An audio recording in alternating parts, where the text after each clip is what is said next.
being a catalyst for igniting positive thoughts and actions for achieving success personally and professionally in whatever job you have.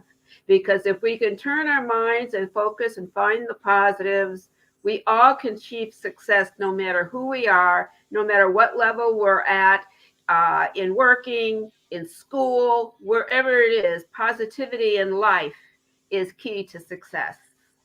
And as one who went through many challenges to be here today, I have learned how to turn negatives into positives, and you let it be my foundation, or as I call it, my anchor. So when I'm going through difficult times and I'm feeling down, what can I use to bring myself back up?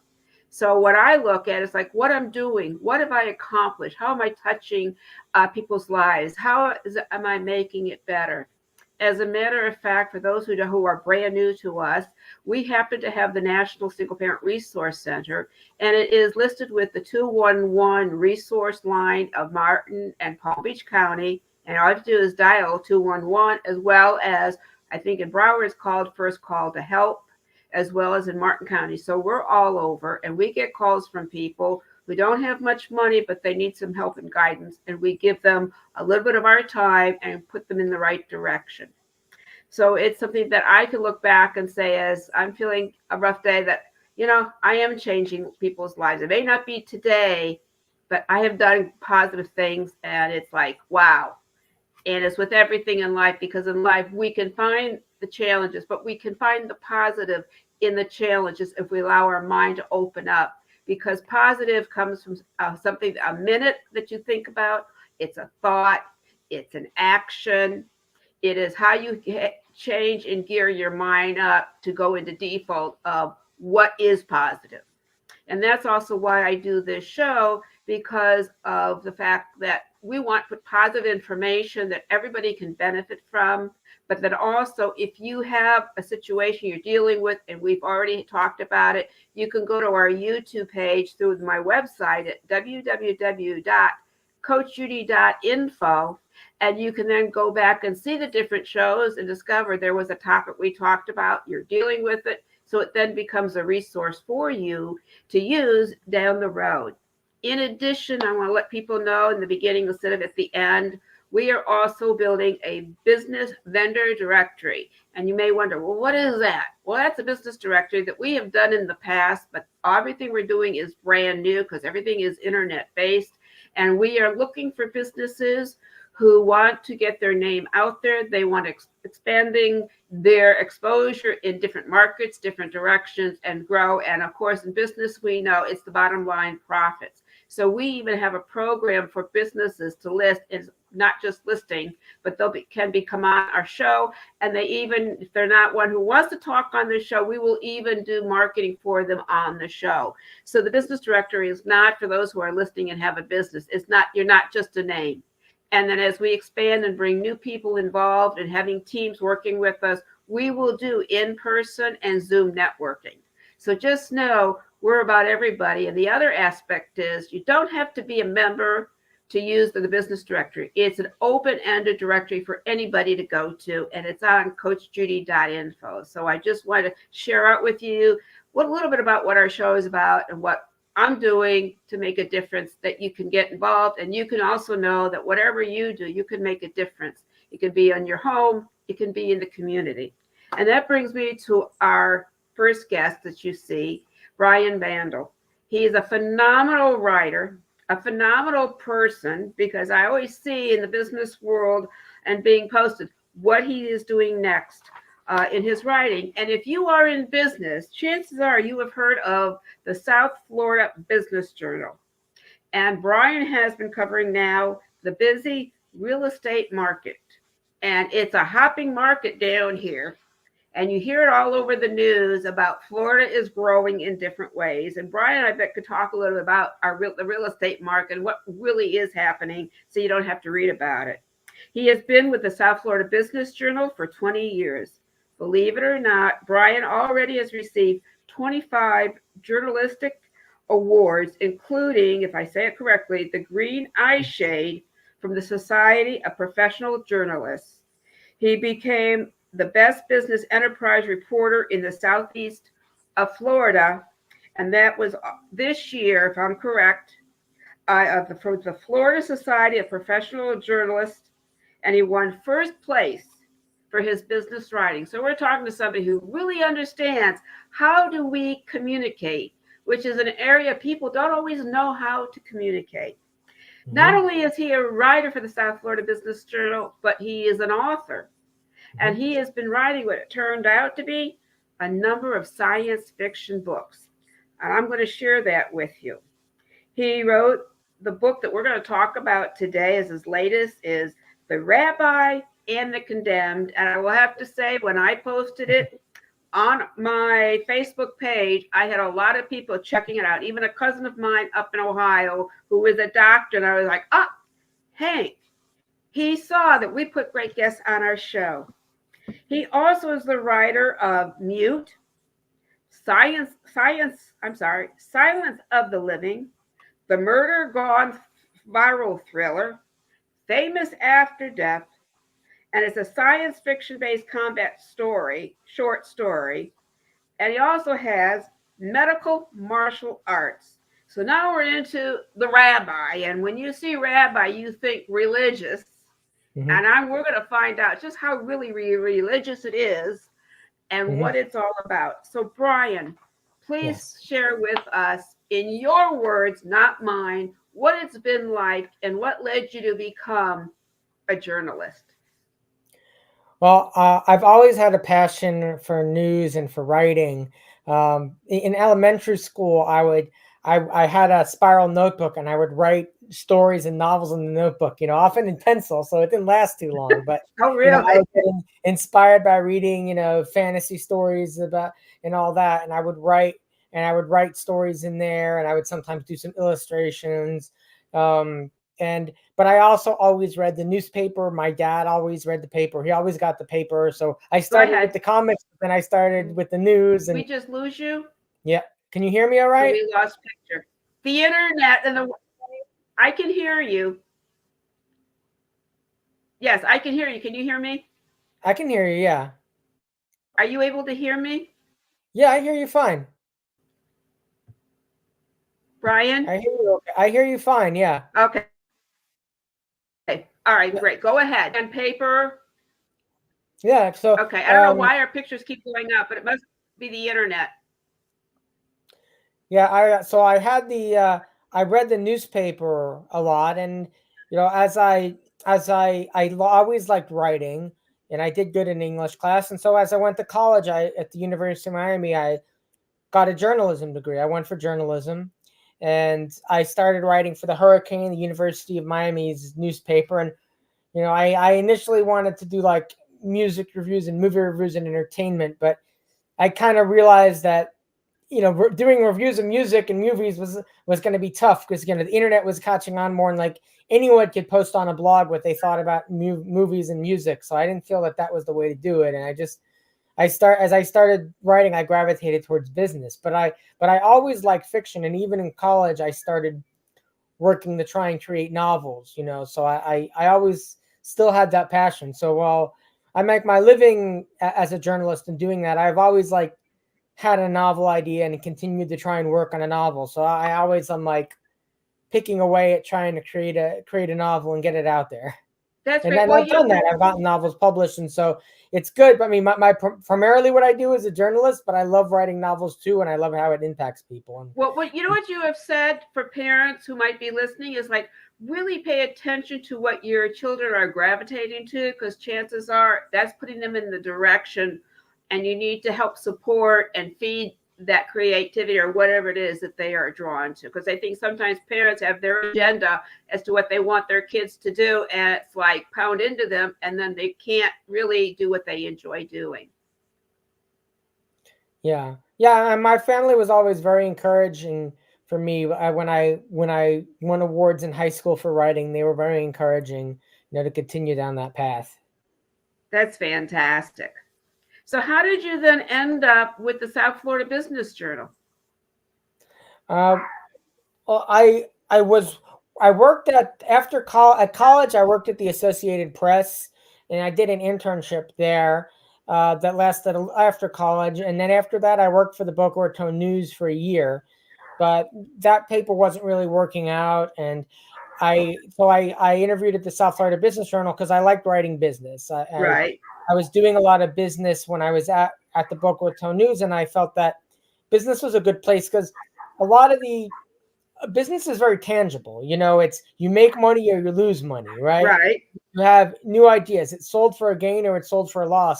A lot of the other reporting, like the political reporting, it was really wasn't anything to grasp there.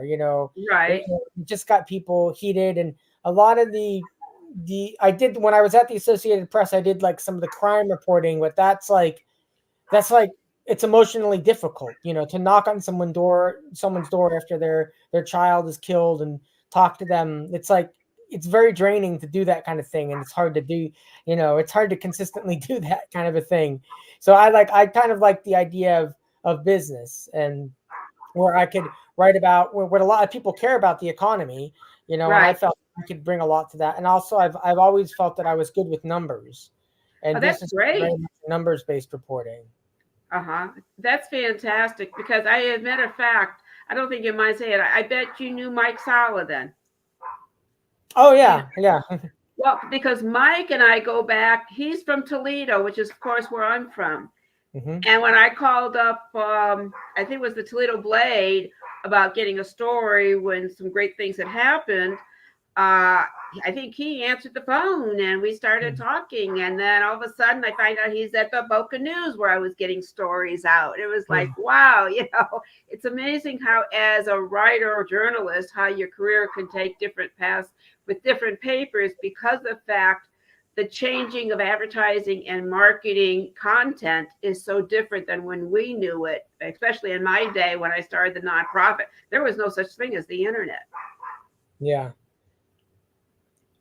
So it's different. So I'm glad you bring out how it has changed with your career and the beginning of your career, and how you checked out and did different types of journalism before you found your real niche and love. Yeah, right. The right subject to write about. Of course, I can. And when I do other things, I'll write healthcare reporting, government reporting, but all within sort of the business journal lens is how I do it. Right. And what is that lens? Well, it's about a lot of what we do is about how it impacts the businesses and economics. So we'll write about like when I wrote a story on Alzheimer's disease last year, and Uh-huh. so for me, the focus was what's the impact when someone has to leave the workforce to be a caregiver for Alzheimer's disease. Say Right. one of your parents has Alzheimer's, they can no longer care for yourself.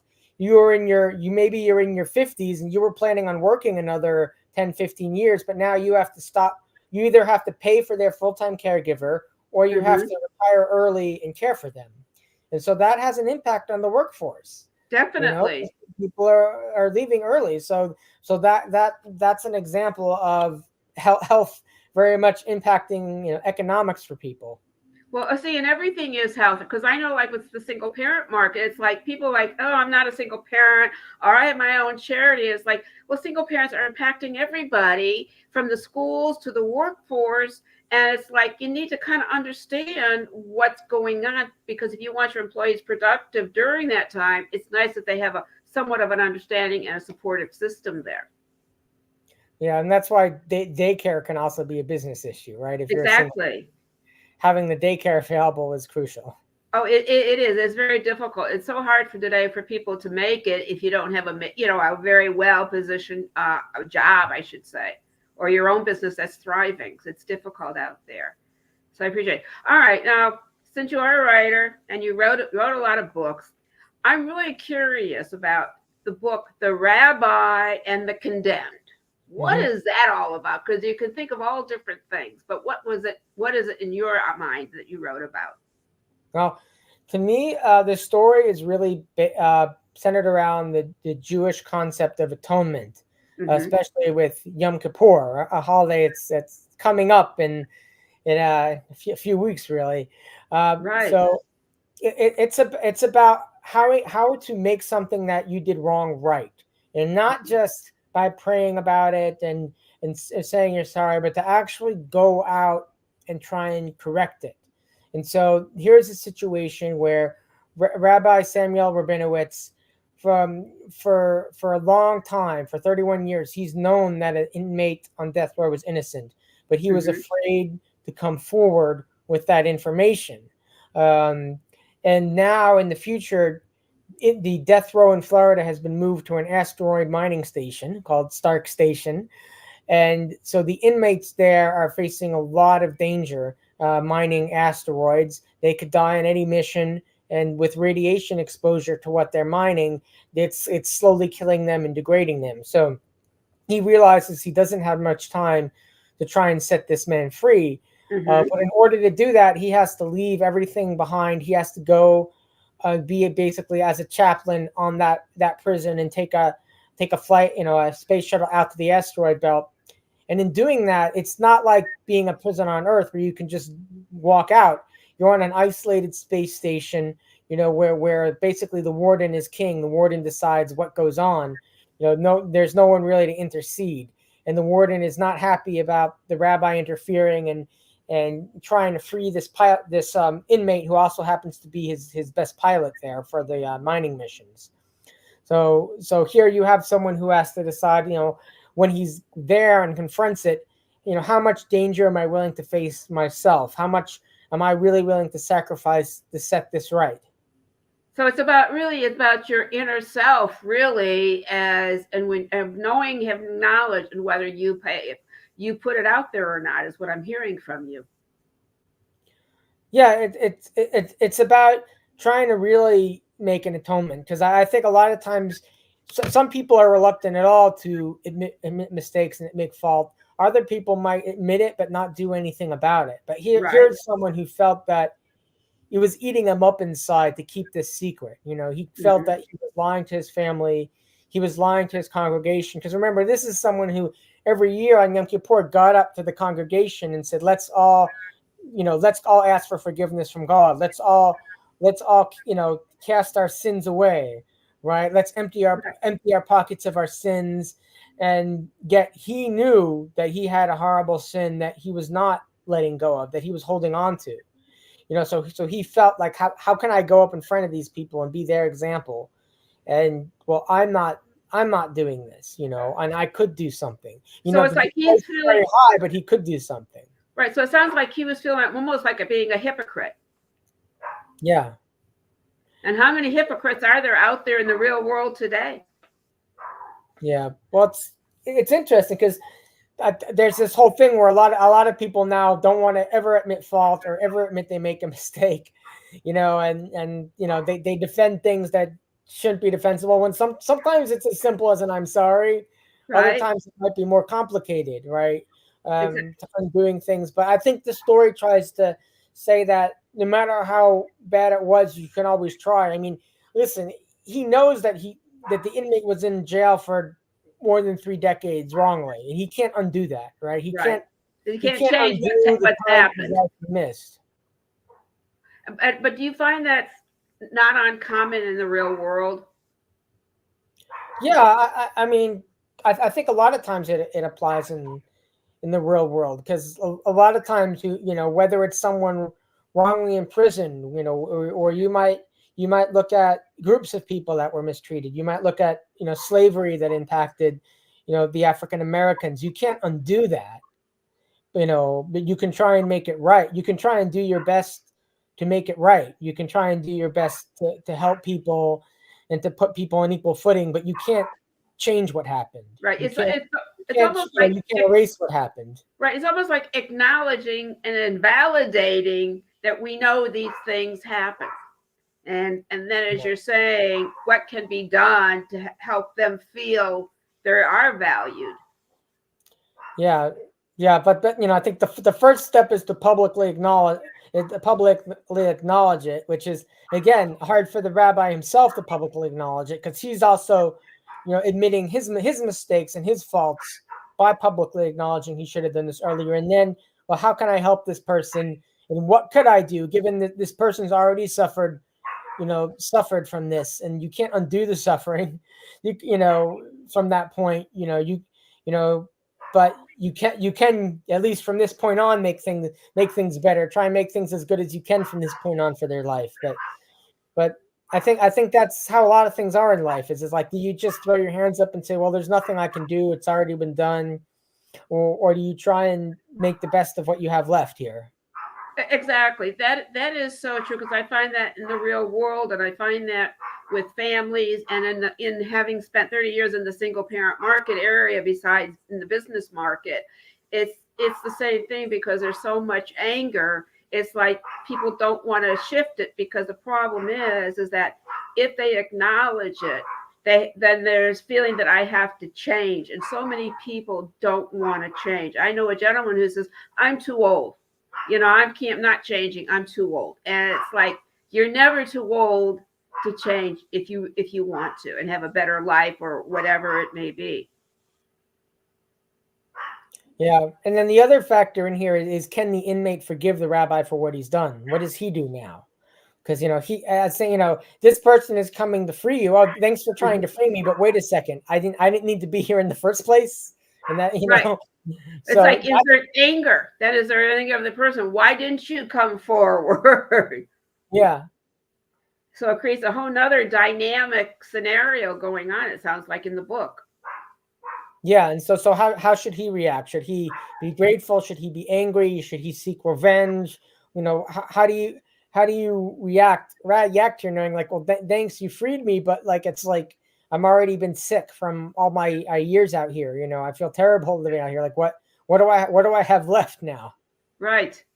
Well, But that's also where it comes into the religious part of it, because they both find different inspiration in their religion to talk about what do you do with your time left, even when you get redemption, when you get that second chance, the idea is that every moment in life is precious. So even if you've had a bunch of moments that have been squandered or been wasted or been taken from you, you can do something special with what you have left. I'm so glad you said that, because my being older than when I started my single parent and my whole new career, I find that the older people, will sit and do nothing, and they kvetch or complain. And it's like, I'm sitting and I'm hearing, and it's like, God, there's so much more you can do to life. Doesn't mean when you retire, you have to stop and just sit and watch TV. There are so many things that you can do and get back to the community, or to your families, or to families who don't have a family. There is so much that you can do besides playing cards. Because I look Yeah. at it, because I look at it, it's like, I'm not vegetating my life away. It's like, people say, well, Judy, you're still doing it. I said, yeah, I've never stopped. I cut way back because of circumstances, but I never really stopped. And it's like, why would I, since I love it and I'm changing in people's lives, why should I stop unless the medical says you can't talk anymore? Because I always said to people, as long as there's a phone, and now that we have the internet, I can always keep working and doing the things that I love and enjoy doing. Yeah, you could still reach people and make a difference in their life. Yeah, of course, you should still do that. It's never too late to do that. Exactly. And I'm stressing this because there are too many people out there who are getting their 70s and then 80s and 90s. Some are real active and stewing, and they're thriving, and the other ones, they're depressed. Then they develop the mental issues, they gain the weight, they don't watch their health. And to me, it's like, you're waiting for death. Because if you're doing nothing, what else are you waiting for? Yeah.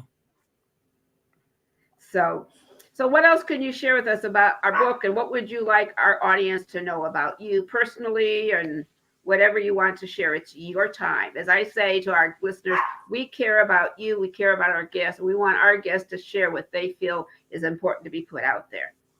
Yeah. So this is yes, The Rabbi and the Condemned is the fourth book I published, and it's a great story about redemption. And I have earlier books that you alluded to.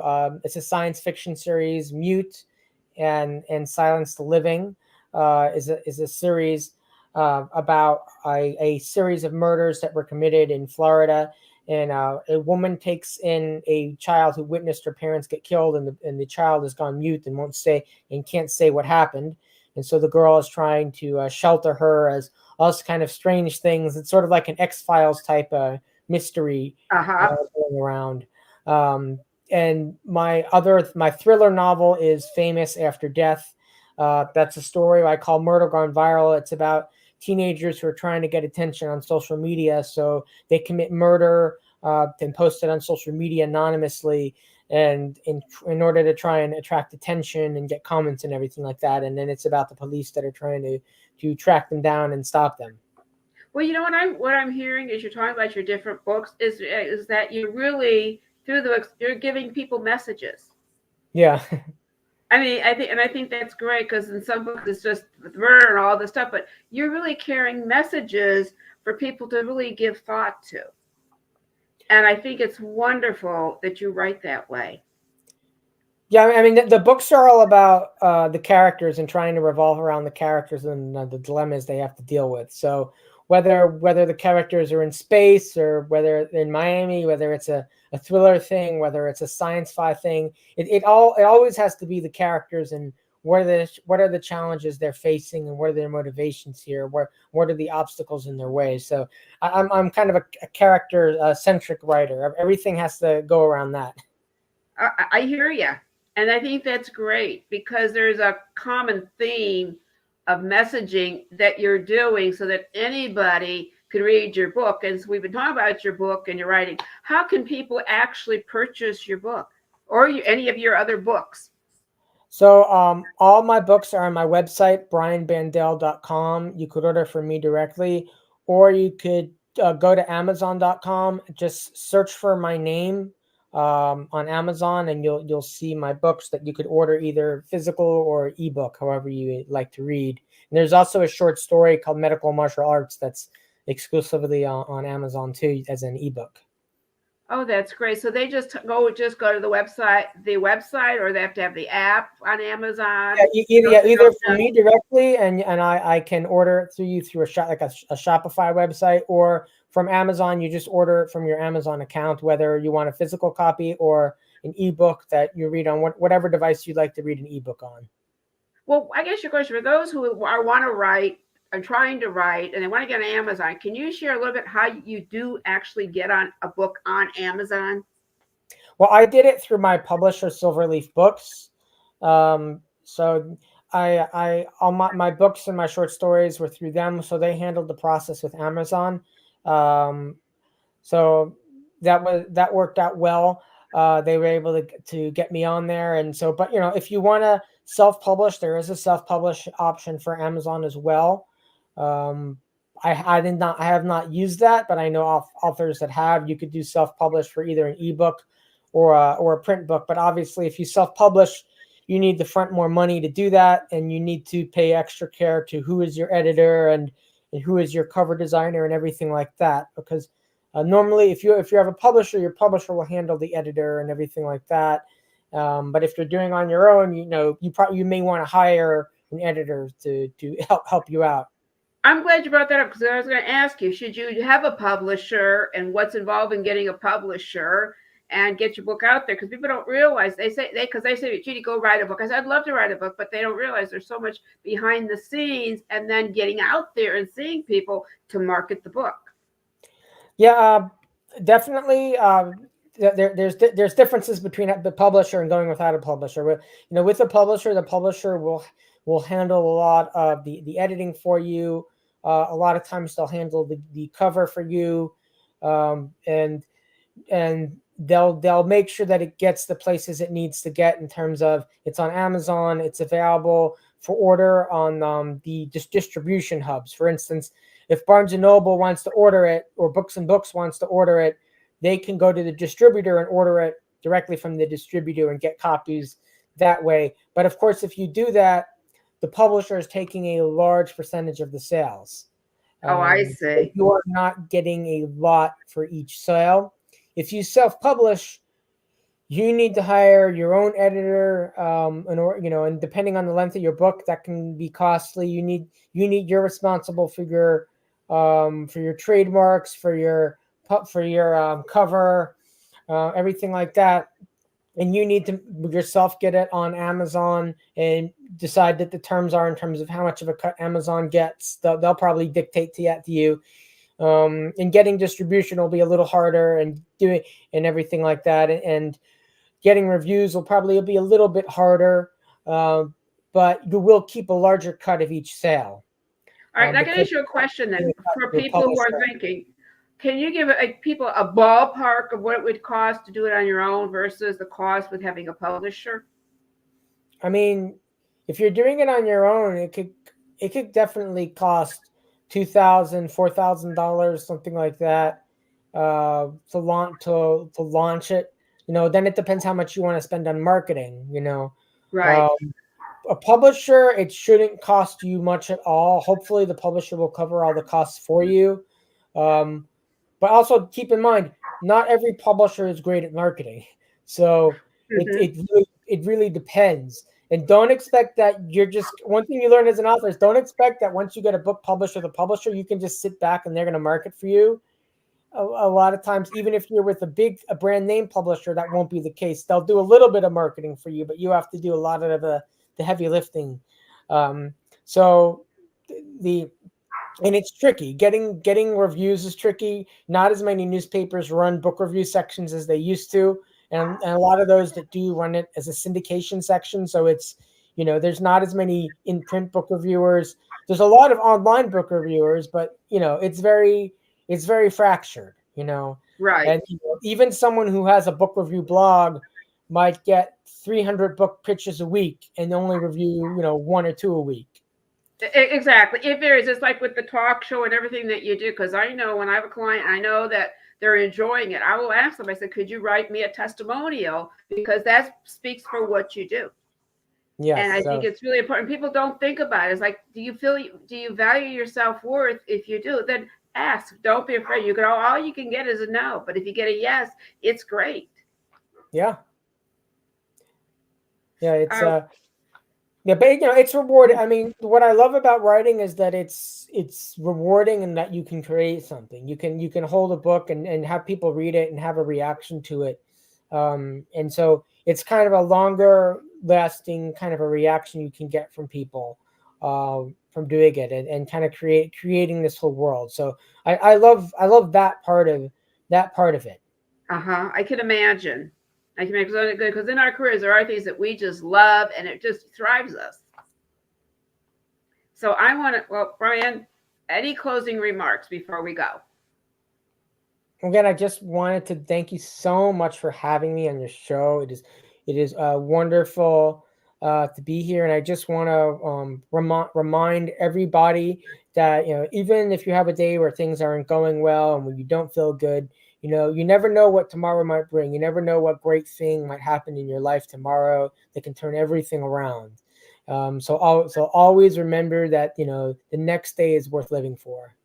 I'm so glad you said that, because it's so true, especially in today's times.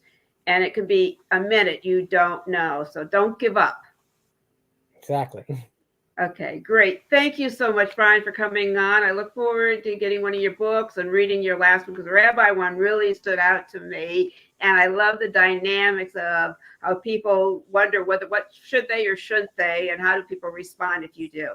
So thank you so much for writing the great books that you do. It's been a pleasure having you on today.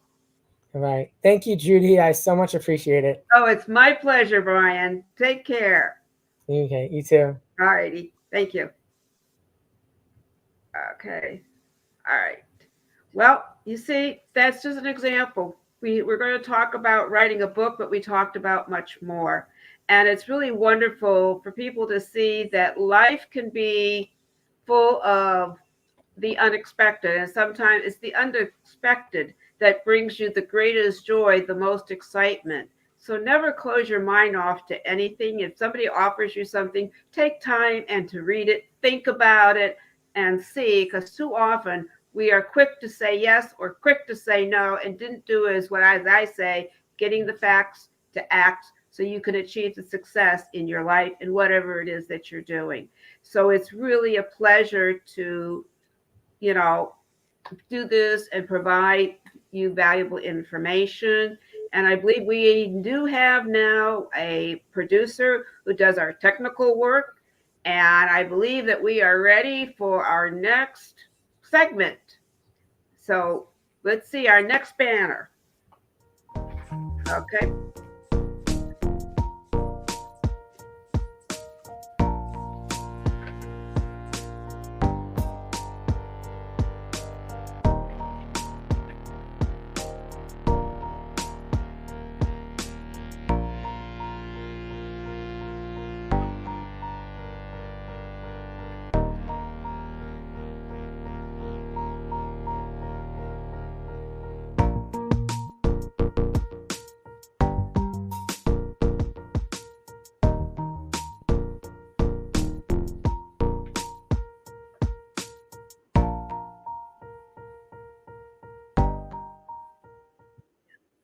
As you see the banners that my technician put up, and I want to tell you a little bit about her. She has to stay in anonymity because of she is a minor and the family prefers her not be on screen, but hopefully at some point she'll be able to come on screen. But the thing of it is that everything that we have posted here comes from somewhat what Brian had to say about learning and keeping your mind open and how you can turn bad situations into something positive and also learn and grow from it. Well, that is how this show, the National Single Parent Resource Center, the vendor member business directory, all came about. I'm not going to go into detail because it's been written about so many times. I've been interviewed multiple times. And for those who are new to Coach Judy, I am a recognized expert on divorce and single parent issues when I was honored in 1999 with the National Phoenix Award. And that came totally unexpectedly because all that I was doing is wanting to help single parent families, not just the parents, that's not just the mom or just the dad, but wanting to help mothers, fathers, grandparents, aunts, and uncles who are involved in a child or children from a single parent family. Because when you lack the knowledge and the understanding of what is involved and how to speak with them, we ourselves can innocently, as I like to give them the benefit of the doubt, don't really understand what you should or shouldn't be saying with children from single parent families. In addition, I found myself in a custody battle with family when I thought I was going to be helped temporarily, and discovered when I was physically well and doctors released me that 9 months later I would call and ask for my child to be returned, and the words I heard was, "Go tell it to the judge, we're not giving her back." And I then had to call the other person, the other parent involved, and see if he was able to make any headway. And of course, he received the same thing of saying, "We're not, go tell it to the judge." And these parties thought that there was no way they were going to lose their case, that I had to bring forward because I believed that the help I was being given was going to be temporary. And what I discovered, and why it's so important, why I strive and bring this up as much as possible, is that if you don't really understand what the legal papers mean and you don't have an attorney who properly explains to you what they mean, you're going to get yourself into trouble. Because what happens is what we read that makes sense and logical may not necessarily mean the same thing when going into court and how the court reads it. So I decided that when I got through with my case, that I learned so much because I engaged myself in it with other groups of mothers who were without custody, dads who were without custody, and they helped me. And then I learned so much knowledge. How could I just let it go and not turn it into something more, which is something like Brian and I were talking about with his books and the theme of his books, of what you learn about human beings and human nature and how you act. And that comes to something that I want to read to you because in today's times, there is so much chaos, there is so much confusion, there's so much division. And I find that a lot of people don't really know who they are and or understand themselves or care to really learn and understand who makes them who they are and really how do they think. And I came up with a saying that reflects what I'm going to read to you today is, who am I? Who are you? Who are we? Because we all are individuals. How do we come together? How do we interact with one another? Well, it comes from the point of me. Who am I? So I'm going to read you a poem that I received years ago about me. See if you can relate to it. And I'm going to have our producer put up the comment section of our show where you could make comments, because I'd love to get you interacting with us so that we can really talk about what sets you in motion and what you think is important. So please, let's get our banner up there now so people can make the comments or our comment section of our show to put up so people, as I'm reading, can actually make comments. First of all, it's called Me. And I'm looking down because I can't look up to read it. Me. I am only me. I've got.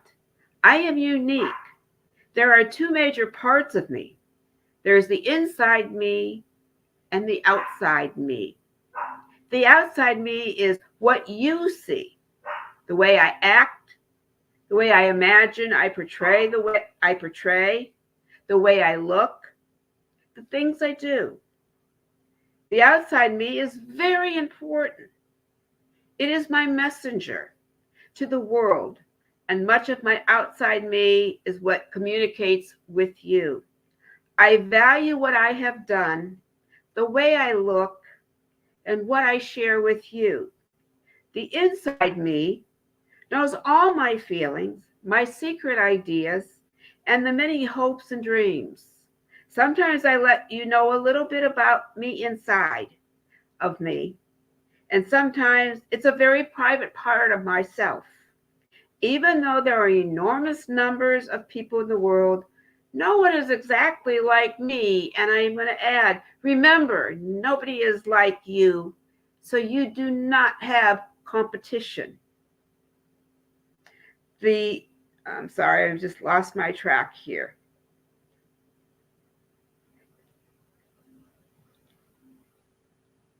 Even though there are enormous numbers of people in the world, no one is exactly like me.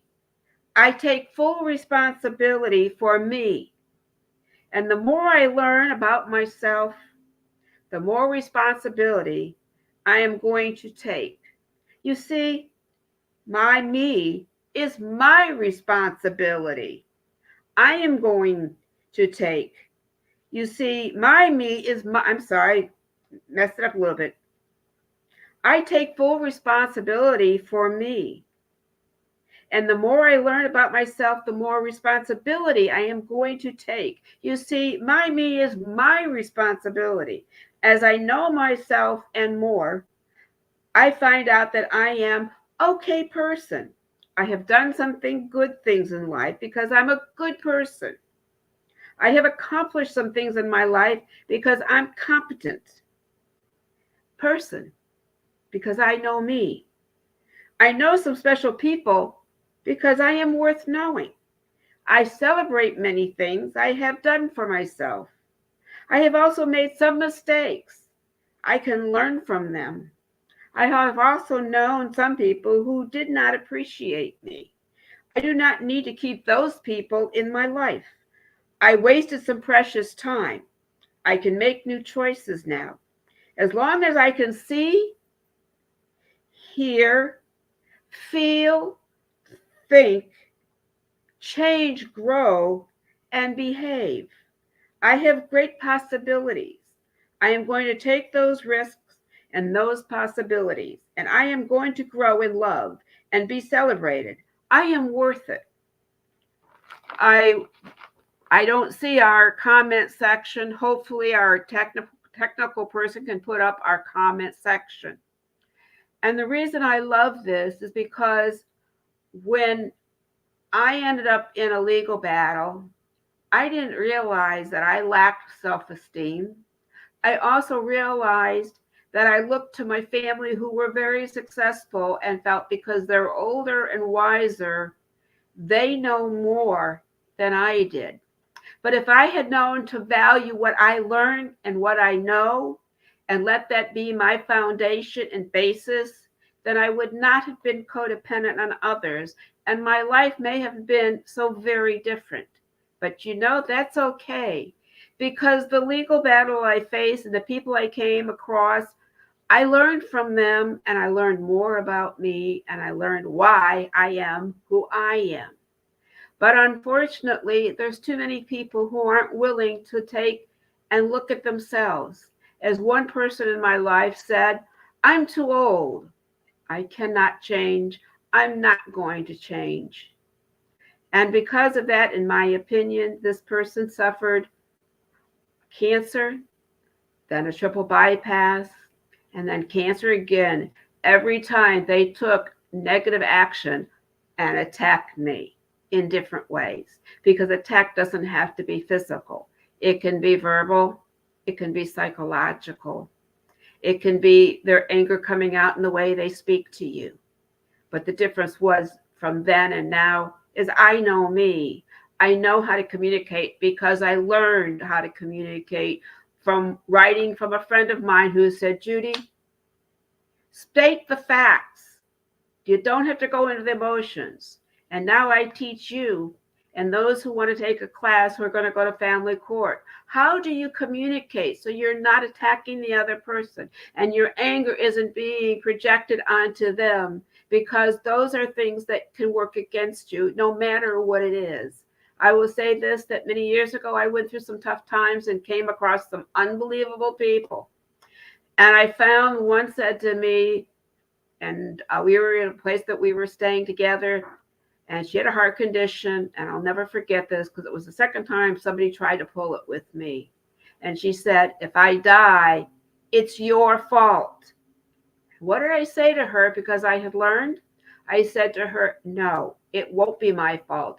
I've done everything to help you. So I wasn't going to let her victimize me and put myself under her control. Because if I said, okay, all right, it's my fault, then she had control over me and what she could do to manipulate me. And this is what happens in families. When families don't work together, they learn tools to manipulate others because they thrive on others and telling them what to do. And because they're afraid, they become manipulated. And that's what happened to me, is I was allowing other people who I trusted and loved and respected to manipulate me because I thought they knew it all. But truthfully, they didn't. And in the end, they lost more because of the fact that because I became a public figure, they weren't able to be out as much as they were because people learned what they were doing to me, into my own little family, and what I had to go through. And on the other side is I turned it into something successful in changing people's lives, because I then ended up through my work became a recognized expert on divorce and single parenting. And how I got recognized as an expert is that I sent information that I was encouraged to do to this organization because they had a program every year where they honored people. I never would have said to myself, go send it. Somebody else encouraged me to go send what I had done, and I did.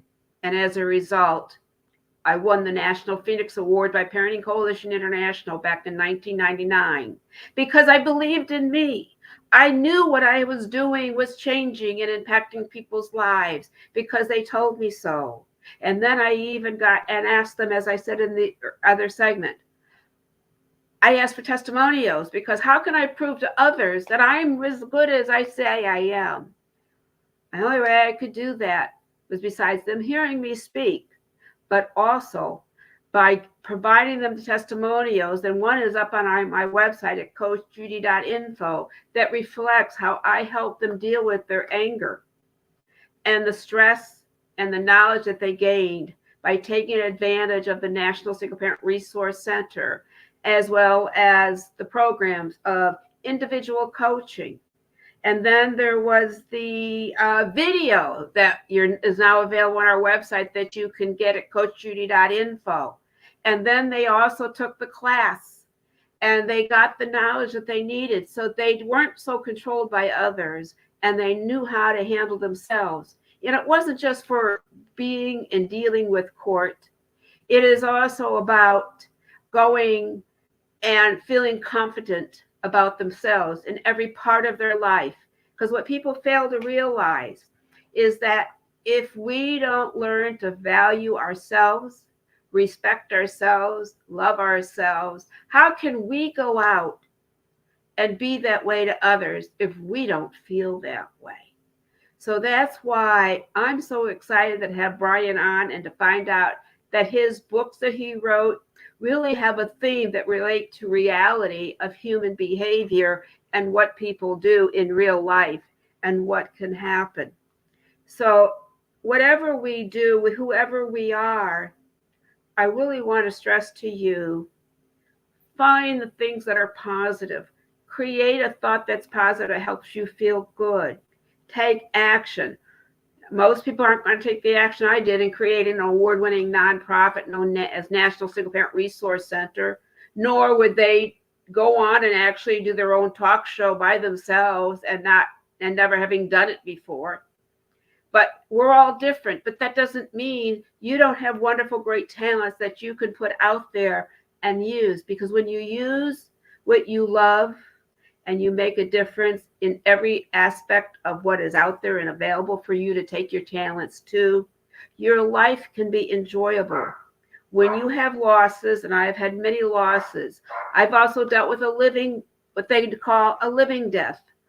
4 people in my life became known as people from a living death standpoint because I won my case and I was a person that they never saw. And I evolved into being something even greater than I once was. But if I didn't know how to cope and deal with living death, how could I be here today? I would have been messed up mentally, physically, and probably would not have lasted as long as I have. And one of my missions, as I've said to others, I don't necessarily put out my age on the show, but people think I'm younger, people think I'm a lot older. But what I always told everybody, even when I was a lot younger and doing the organization, is this. If I can talk, and we thank God because of the internet and the phones and the laptops, as long as my mouth can talk, my brain can think logically and share, then I never have to stop. It's only when those things change and the body says, Coach Judy or Judy, your body just can't keep pushing anymore, then I'll know it's time to stop.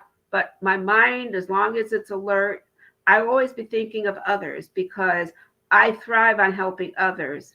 I thrive on enjoying and making a difference in people's lives because let my pain, let my challenges be positives for others to learn and grow from. I also am going to give you my website because there, if you have a business or you have know people who have businesses or practices as doctors or lawyers or have a business on the street, not on the street, but have a place, a business where they sell retail, please, I ask you, refer them to Coach Judy at coachjudy.info. Let me interview them and see if they're a fit to be one of our vendor members in our directory, because the vendor member directory is open to everybody. So that if you need a service, there's more than just Pine Trust on the other platforms. There is www.coachjudy.info that's got the resources that anybody can use. And that's why my brand has became Coach Judy and everything is under the Coach Judy brand, because it represents providing knowledge, resources, information. It's a place that I present myself of me, of caring and helping and caring about you. And I decided our directory wasn't going to be just for business members or just for the single parent members, but for everybody, because everybody can benefit from everybody else. And I will say those who we take in, we're not going to take just anybody into our directory. We're not going to have scammers. We are going to ask them for specific information, their business license, where are they registered, who they are, some references, and so on, so that we can check them out, so that we know that we've got good people becoming a part of our directory, so that you can feel a little bit safer by going to our vendor member directory at coachjudy.info. It is a place for everybody. And then if you know people who are becoming single parents, who are or a single parent, or they have to go back to court, the National Single Parent Resource Center is the first place to go, because that is where you're going to get the foundation of information you need to go and walk your step in becoming and being a single parent that learns and understands how to work in the best interests of the children and how others should learn. Because I say our video, which is called Practical Knowledge for Facing Divorce and Single Parenthood, is something that everybody should benefit from in order. Why? Because it's about communication. It's about learning how to communicate in writing, how to verbalize in communication so you're not attacking. It even has vignettes with actors who are from single parent families who acted out what you shouldn't do, so you can see the wrong way, and we teach you the right way. And it also goes into, how do you hire a lawyer? How do you get that information? How do you know what to do? We also have it set up so that if you have a financial situation and you're being assistance, we will work on a sliding scale with you so you can get some of the benefits. But I will say to you, we give our video at a discount to everybody because we know everybody is struggling in one way or another. So I ask you, please spread the word about CoachJudy.info website, our talk show of valuable information. And what's really important, we are a catalyst to ignite positive thoughts and actions so you can achieve success personally or professionally or in whatever job you have. Because when you can create positive thoughts in your mind and rely on that, your anger and your stress is going to be reduced. Trust me, I know, because I lived it. I went through a period of time for many years, longer than I expected. I sometimes wonder, how am I going to get through it? How I'm going to live? How am I going to make it? And I found that by focusing on the positive for that moment, and not worrying about the day, but for that moment, that I was going to be okay, because that moment becomes minutes, becomes hours, hours become days, days become weeks. So that's why it is so important to really find ways to focus on the positive and create positive energy in your life. And I believe helping others is one of the greatest ways, because then you can pay it forward. We are also looking for volunteers. Our producer, I can't say her name, she's an intern. How did I meet her? I reached out to an organization that my father was actively involved with that helped, I believe, to bring it here to Broward County, known as Junior Achievement, which I hope to have on the show one day, because they were about businesses and helping youth learn and understand the business community and work for others.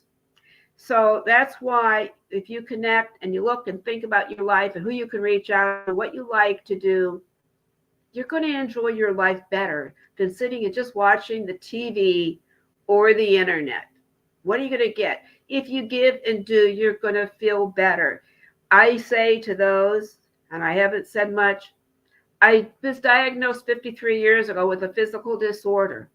And I said, I am not going to let it stop me from doing what I want to do. It has slowed me down, but it's still allowing me to do what I want to do because I am in control, not the medical condition. So if you sometimes wonder, where is Coach Judy? It's because I've had to slow down, take it a little easy, so I have the strength to give you what I can give to you.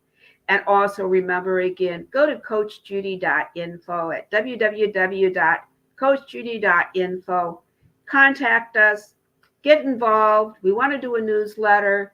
We want to do so many programs for businesses, for single parent families to connect and join, and for the business community to meet the single parents. But guess what? I my technician producer for this radio show, as well as my board member, cannot do it alone. So we are looking out to you so that you can, oh, I see, there's the contact, so that you can get involved and make a difference too. And remember, Coach Judy cares about you. I don't care what color, I don't care what your religion, I don't care what work you do. You're no different than me. We are all the same. We just think and see things differently, but we all remember, human beings, we are me. And I'm going to say this again. I am only me. I am unique. There are two major parts of me. They are the inside me and the outside me. I also want to let you know, not only did I create the National Single Parent Resource Center, I was involved with being in B'nai early in my 20s in Toledo, Ohio. I also became the president before I divorced and moved down to South Florida. I also got involved and spoke at NOW. I got involved with the Children's Rights Council, which is now the Toby Center, I believe it is. I got involved with other organizations, the Vocal Promise in Boca Raton that Colin Howell started. I got involved with United Way, the Children's Service Council, and other organizations because I knew to reach out and get involved with others because of the fact if we don't give of ourselves, how can we really help and be whole ourselves?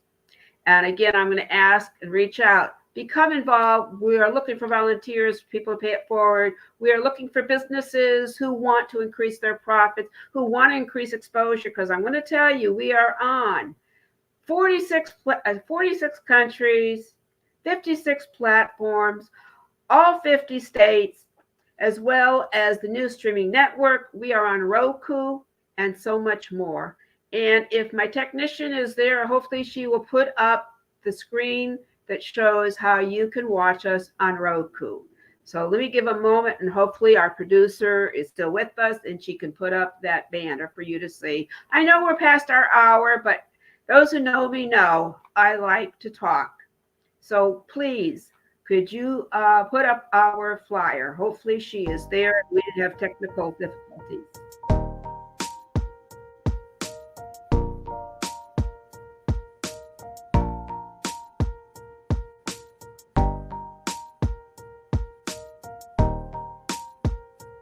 That is where you can see.